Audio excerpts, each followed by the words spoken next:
श्रीमन्नारायण नारायण नारायण। बोलिए भागवत भगवान की जय। आप समस्त भक्त वृंदों को मेरा सादर नमस्कार।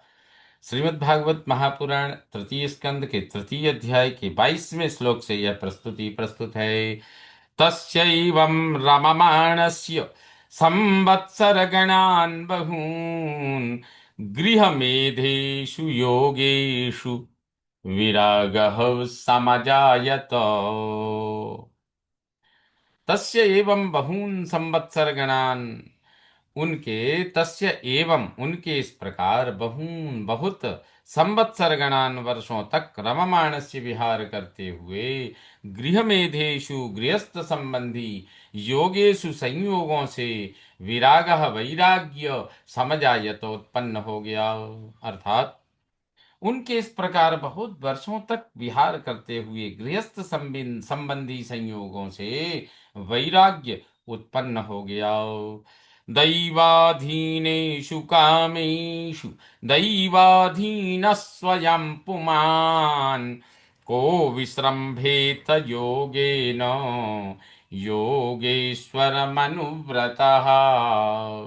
दैव आधीनेषु, दैव के वशवर्ती, कामेशु भोग हैं, दैव के वशवर्ती भोग हैं, काम है।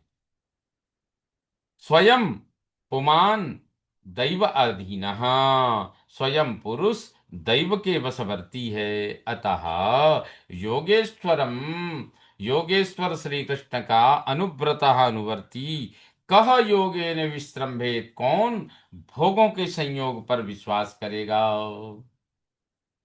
अर्थात दैव के वशवर्ती भोग हैं, स्वयं पुरुष दैव के वशवर्ती है। अतः योगेश्वर श्री कृष्ण का अनुवर्ती कौन भोगों के संयोग पर विश्वास करेगा। पुर्याम कदाचित् क्रीडद्भिर्यदुभोज कुमारकैः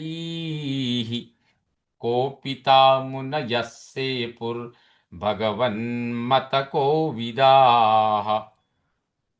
कदाचित पुर्याम क्रीडत भी, किसी समय नगर में खेलते हुए, यदुभोज कुमार कई, यदुभोज, यदु तथा भोजवंशी बालकों द्वारा कोपिता क्रुद्ध कर दिए गए भगवन मत, भगवान के मत को कोविदा जानने वाले मुनया मुनियों ने सेपुहु, उनको साप दे दिया। कहते हैं किसी समय नगर में खेलते हुए यदु तथा भोजवंशी बालकों द्वारा कोपित क्रुद्ध कर दिए गए भगवान के मत को जानने वाले मुनियों ने साप दे दिया। तो ततः कतिपयैर्माशैर् वृष्णिभोजान्धकादयः ययुः प्रभासं संहृष्टा रथैर्देव विमोहिताः। ततः उसके पश्चात कतिपय ही मासई, कुछ महीनों बाद, कुछ महीने बाद, देव विमोहिता, भावी से विमोहित, दैववशात विमोहित होकर, व्यामोह में पड़कर, वृष्णि भोज अंधक आदया, वृष्णि वृष्णि भोज और अंधक आदि वंशीय संघृष्टा प्रसन्न होकर, रथई रथों पर बैठकर, प्रभासम ययुहु, प्रभास क्षेत्र के लिए गए। अर्थात उसके पश्चात कुछ महीने बाद भावी से विमोहित होकर दैववश वृष्णि भोज अंधक आदि वंशीय प्रसन्न होकर रथों पर बैठकर प्रभास क्षेत्र को गए। तत्र स्नात्वा पितॄन् देवान् ऋषींश्चैव तदम्भसा तर्पयित्वाथ विप्रेभ्यो गावो बहुगुणा ददुः। तत्र स्नात्वा तत् अम्भसा पितॄन् देवान् ऋषीन् च तर्पयित्वा एव, तत्र स्नात्वा वहां स्नान करके, ततम्बसा वहां के जल से, पितरीन पितरों का, देवान देवताओं का, ऋषीन च और ऋषियों का भी, तर्पयित्वा एव तर्पण करके ही, अथ विप्रेभ्य, उसके बाद ब्राह्मणों को बहुगुणा, हाँ बहुत गुण वाली गावह गायें ददु दान की। अर्थात वहां स्नान करके प्रभास क्षेत्र में जाकर वृष्णि, अंधक और भोज आदि, वृष्णि भोज और अंधक आदि वहां पहुंचे, तो उन्होंने वहां स्नान करके वहां जल से पितरों का, देवताओं का, ऋषियों का भी तर्पण करके ही उसके पश्चात ब्राह्मणों को बहुत गुण वाली, अच्छी सुंदर सबत्सा दुग्ध वाली गायें दान की। हिरण्यम रजतम सय्याम वासांस्यजिनकम्बलान् यानं रथानिभान् कन्या धरां वृत्तिकरीमपि।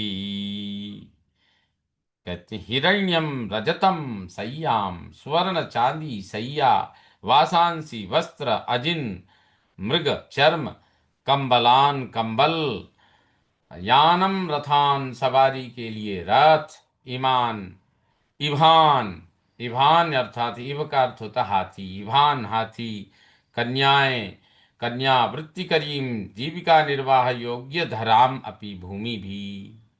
अर्थात हाँ, स्नान तर्पण आदि के बाद ब्राह्मणों को गौ, उसके बाद क्या, स्वर्ण चांदी सैया, वस्त्र, चर्म, कंबल, सवारी के लिए रथ, हाथी, कन्याएं, जीविका निर्वाह योग्य भूमि, और अन्नम चोरुरसम तेभ्यो दत्वा भगवदर्पणम गो विप्रार्था सबसूरा प्रणेमुर्भुवि मूर्धभिः।